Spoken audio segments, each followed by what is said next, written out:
What is going on, all you GBA type people? This is Tom. I'm here bringing you guys my week 1 match against Nate and his New York Noibats. If you guys are curious about the team, what I brought in the sets, please check out my team builder I uploaded, well, last night. It wasn't too long ago. So, my team this week is going to consist of Tapu Koko, Latios, Mesprit, Cofagrigus, Gliscor, and Mega Lucario. Mega Lucario is going to be kind of a beater set because Nate doesn't have the best switch-ins to a lot of its stab moves. Koko is going to be more of a bulky set to be able to take on and knock out Seismitoad while not dying itself. Latios is going to be a setup calm mind set, and then we have a Scarf Mesprit to take on both Naganadel and Mewtwo, and then we have AV Cofagrigus and a defensive Gliscor. So we look at Nate's team.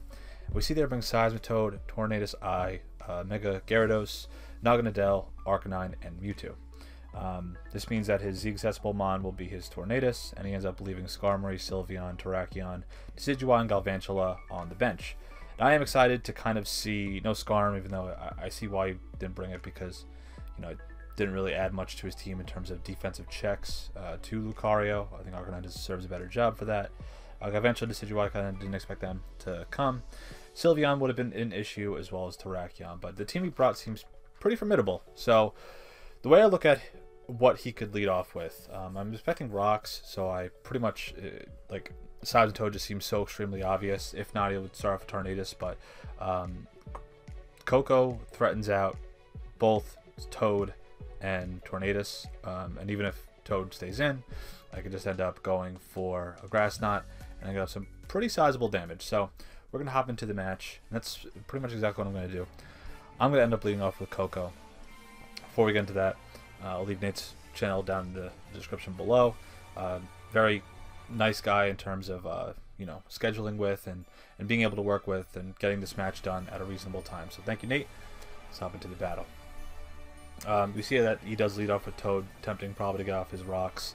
Now he has one or two options here, so I go for Grass Knot. He either set up rocks as he pops the Rindo Berry. It's a 2 KO regardless, because even without the Rindo Berry, it's like a 98% maximum roll, I believe, and it's an OHKO if he's defensive, but doesn't end up going for Earthquake. So I know that if I can just stay in, I'm going to live this Earthquake. Even if he had like Earth Power, I still would have lived either. It does a lot of damage. I don't think he had any investment, but I knew that the Earth... I was invested to live anyway, so it really didn't matter. I'm going to go for a second Grass Knot. Yeah, he could have gone out into Naganadel, which I would have been able to Volt Switch out on. Mewtwo, I just probably would have hard switched out into Cofagrigus.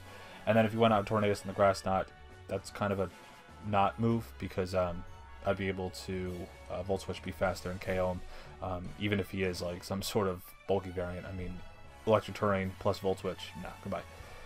Does end up going out into his Mewtwo, a very big threat in terms of this match. And I'm going to go out into Cofagrigus. And what I'm expecting here is a Life Orb Side Strike, because that was pretty much my biggest threat to most of my team. Seeing something like Side Strike and how hard it hit my team. He has to go for Psychic, and we see it's Life Orb. That still is a pretty sizable chunk.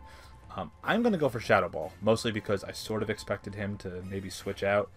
So I thought Shadow Ball would be just a better like middle ground play, and he didn't really have anything to resist it. It does a really, really good solid chunk of damage.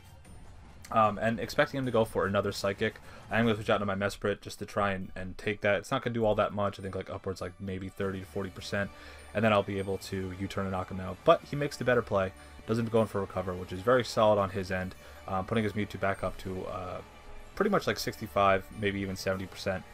I'm going to show, well, he's going to switch out, but I still was going to click U-turn right here just because I didn't really want to let the thing stay healthy, because I know if it's under probably about 50%, I can knock it out with a Bullet Punch with Lucario. So I go for U-turn. Doesn't do that much damage to the Gyarados, but this allows me to get out into my Koko. By doing that, I'm able to now continue to apply pressure with this Vortex. Once the Seismitoad went down, I pretty much knew that he was going to be caught up in the Vortex. He didn't have much to really to stop me, I guess, so to say. Koko was only outsped by Mewtwo, and I could just Volt Switch out and get chip damage off. Now, getting on my rocks probably would have been nice, but Gliscor, for the most part, was very pressured to come in, because, I mean, obviously, Mewtwo is faster, he's probably going to have Ice Beam.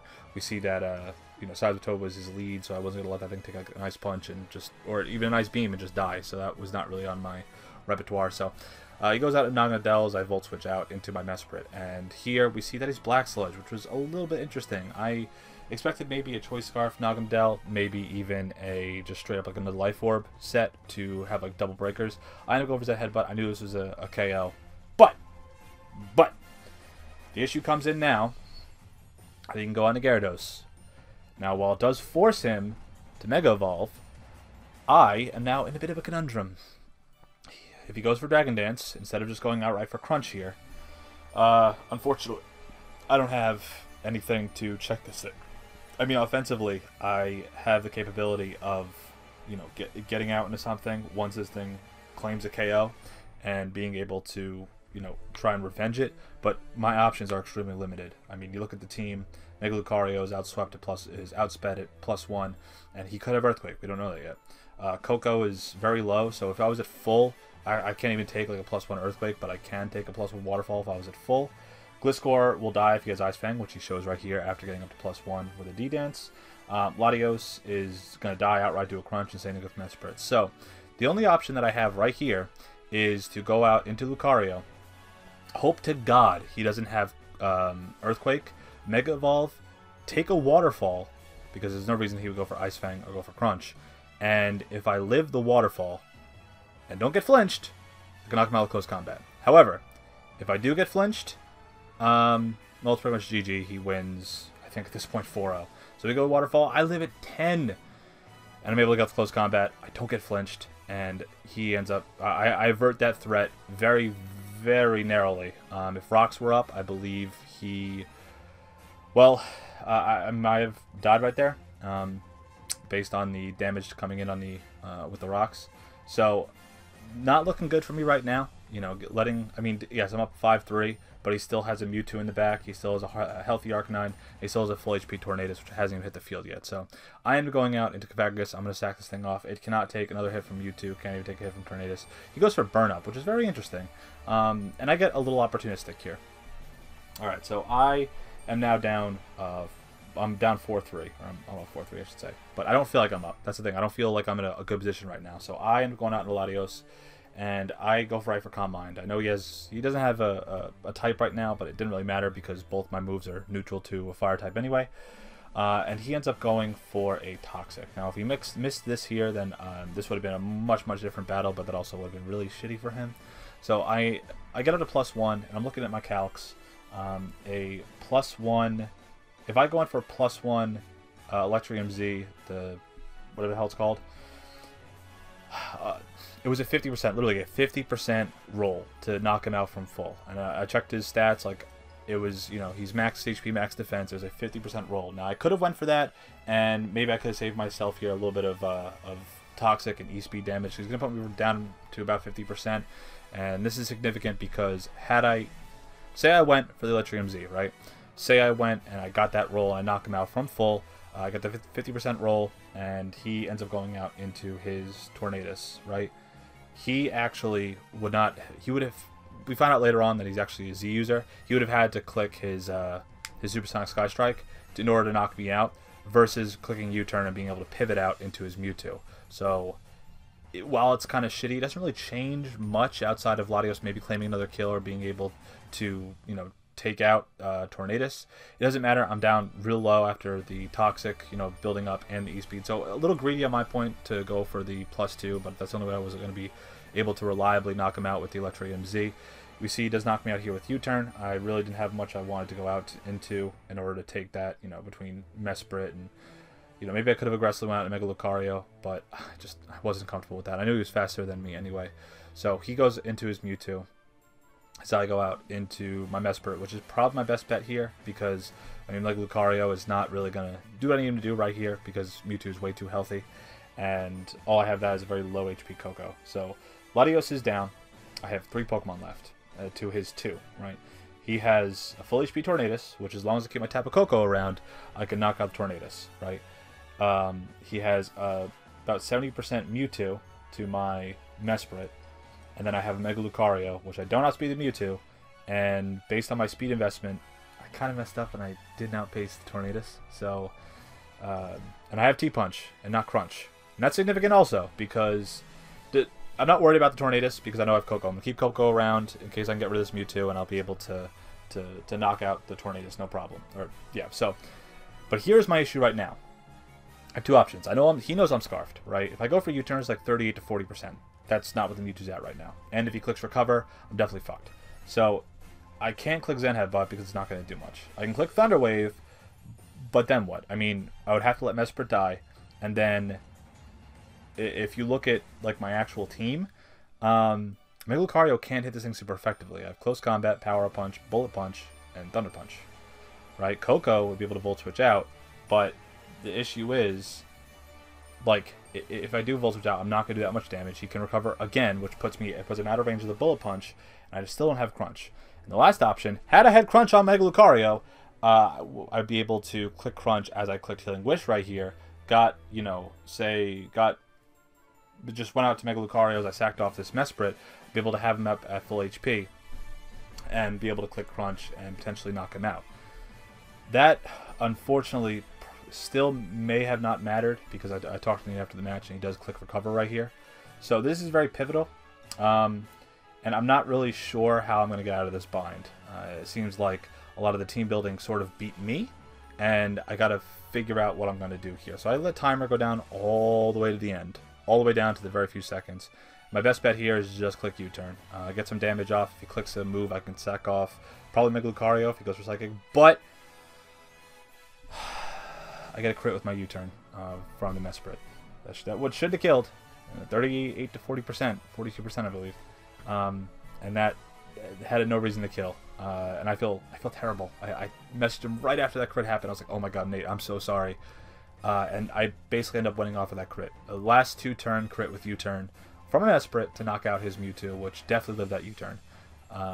I mean, obviously if rocks were up, this game would be a little bit different, but not really many opportunities for Gliscor to get my rocks up. I click Volt Switch, I knock out Tornadus from full. It didn't matter because, I mean, Tornadus was going to die in Electric Terrain from a Volt Switch anyway. So I end up winning. Didn't like it. I don't like how I won this match. I mean, yeah. We take W's, but it sucks because this is not the type of match that you or me or any sort of competitor wants to look at and go, yay, I won, because no one wants to lose on a crit like that. And especially not Nate. I mean, a new guy coming to the GBA, filling in for spots, and other people are like not really interested in a USUM, Uber's meta. And to lose like that in his first week with, having arguably the most threatening team and probably a very poor matchup on my end. So, Nate, I very much so apologize for that crit. I did not deserve this win. I think that he had it locked up with the Mewtwo there because it did outpace everything. Mega Lucario was not going to be able to seal it up with Mesprit, especially because I knew he went for Recover with that Mewtwo on my U-turn out, so it didn't matter really what I went into. Had I went out to Mega Lucario and clicked Bullet Punch, he would have been able to knock me out, and it just would have... It's not good, I don't like this to win like that. I don't think anyone really likes to win like that, so Nate, I apologize. I hope I get to play you again at some point. I know your team is damn good, and you should make playoffs, honestly. This is a step back for him, but I don't see a reason why he shouldn't make playoffs with his team and his skills, and otherwise just a very solid draft to work with. So, with that in mind, we're going to close out this match. 1-0 plus 3, I believe. And begrudgingly, we go in with a victory. Yay! And at week 2, we have Necrostevo, and we're playing against his Victorian Shadows. Now, if you guys, I didn't upload the match from last season, but I ended up choking. Oh my god, I choked so hard against him in our second match, just by going into the wrong Mon, and then he ended up sweeping me with, I think, Diggersby or something. So yeah, he ended up beating me, and pretty bad, so that pretty much destroyed my season. And so now we get to reface him, and his team is also, it's threatening as Xerneas. He has Lando too, so maybe he'll get his revenge with Landorus this time around. So with that in mind, I will talk to you guys soon. And hope you guys enjoyed the match. Let me know what you guys think. Again, Nate, I'm really sorry. I didn't enjoy this. I didn't deserve this win, and we'll learn from these growing pains, and we'll now move forward and attempt to get some deserved wins, some very better skilled wins, not just by the skin of our teeth. So thanks for watching, and I'll see you guys next week for our week 2 match. All right.